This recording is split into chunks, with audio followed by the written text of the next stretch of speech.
अॼु पेट्रोल सिंध जे तहरीक जो ॿियो ॾींहुं आहे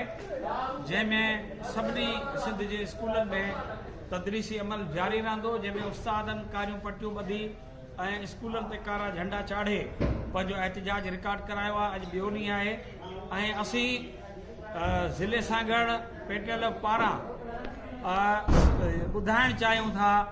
त पेट्रोल जे मर्कज़ जी ही तहरीक सरदार शाह जे हटाइण ताईं जारी रहंदी, छो त मसला पंहिंजी जाइ ते मञियल मसलनि जा नोटिफिकेशन त जारी न थिया, पर 3 साल सरदार शाह सिंध जे उस्ताद सां धोखो कंदे हमेशह जेको आहे सो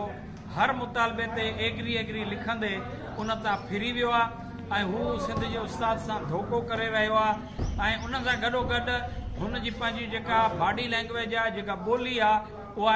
उस्ताद जी तोहीन आहे। उस्ताद जेको आहे सो पंहिंजे वक़ार, पंहिंजी इज़त,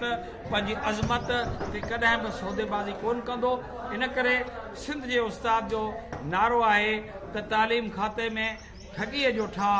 सरदार शाह जेको स्टेजनि ते अदाकारी करे थो,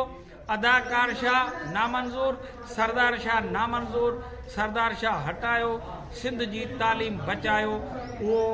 इन नारे हेठि पूरी सिंध जो अॼु ॿियो ॾींहुं आहे तहरीक जो। इंशाअल्लाह ही जदोजहद ॾींहों ॾींहुं वधंदी रहंदी ऐं उस्ताद कॾहिं बि जेको आहे सो पंहिंजी इज़त, वक़ार ऐं तक़दुस ते का बि सौदेबाज़ी न कंदो। महिरबानी।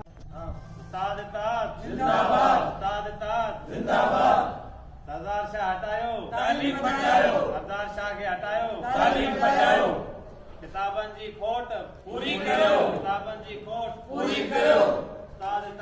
जिंदाबाद, फर्नीचर जी खोट पूरी करो, फर्नीचर जी खोट पूरी करो, उस्तादन जा मुतालबा